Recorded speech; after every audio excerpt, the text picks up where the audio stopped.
Hey everyone, Zombiebear here with Zombiebear's Platforming Blueprints. I wanted to give you a quick glimpse at what you'll be receiving if you decide to purchase this pack. It's a platforming kit that comes with a number of blueprints that cover some of the more common functionality found in platforming games.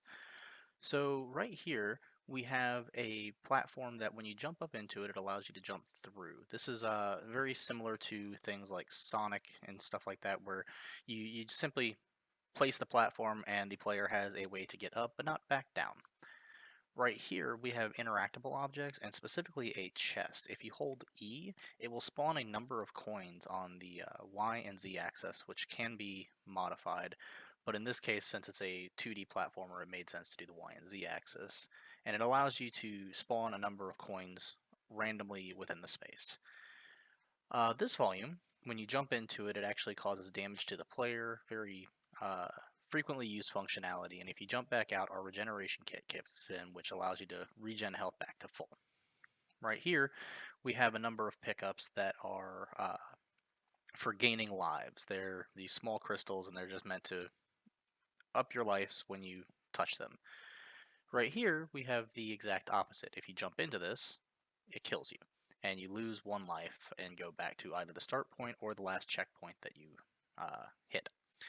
So we're going to run past all of this real quick and then get back to the rest of the functionality that you will receive if you decide that you want to get this back. Right here we've got a standard coin spawn that allows you to place coins in a variety of patterns. You can also change the coins to different pickups if that is more what you need. The jump pad that we have is really simple in design. It's a simple hit it and launch. I have a little bit more functionality to that, but we'll get to that at the end of the video. Now right here, this elevator, when you step onto it and step back off, as you can see, when you're on, it goes up. When you're off, it goes down. We have a little bit more just above this, and we'll get to that in just a second, because right here, there is a one-way teleporter.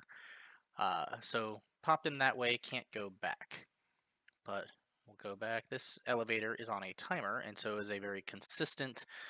You know exactly how far or how long it's going to be up, how long it's going to be down, and doesn't require any external input to do so. This is our checkpoint, which once we step in, it saves your location and then destroys itself. So it's not always going to be there. It gets out of the way so that you can put other things in its place or just clean up your screen a little bit. And we're going to ride this elevator back up and get on to the rest of our functionality. First of which is one of the other classics that we have in here, breakable boxes.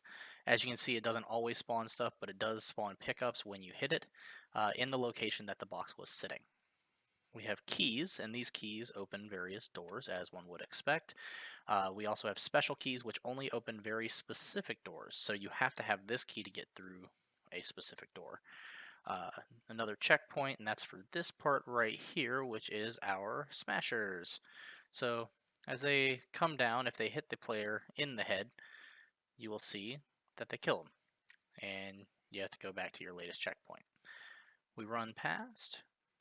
Next up on the list is our two-way teleporter, which is much like the one-way, except in this case, you can step off and step back on, and it sends you to the next checkpoint, or the next teleporter either way.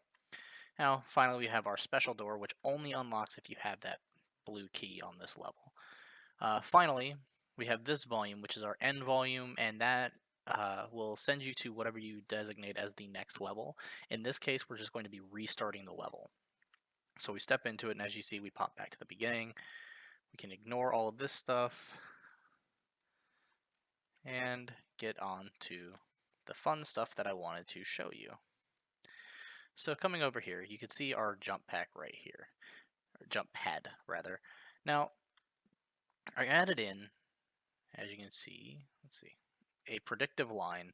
It's not perfect as it would need to take into account character height and character functionality that I don't have access to with your project, so I didn't want to make it too specific, but it does give you a general idea of where your character roughly should land based on the input that you have provided.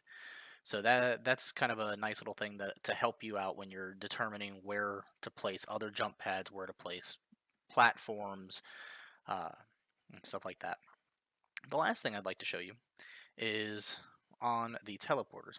both the one-way and two-way, it has these arrows that point to the location of the other teleporter, as well as gives you a range increment.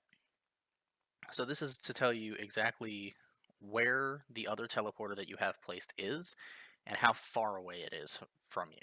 So should help in level design, making sure that you know where each teleporter's opposite is placed, and that way you won't get them confused.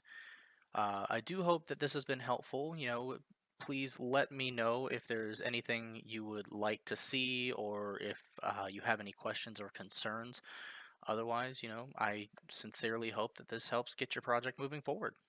All right. Have a great day.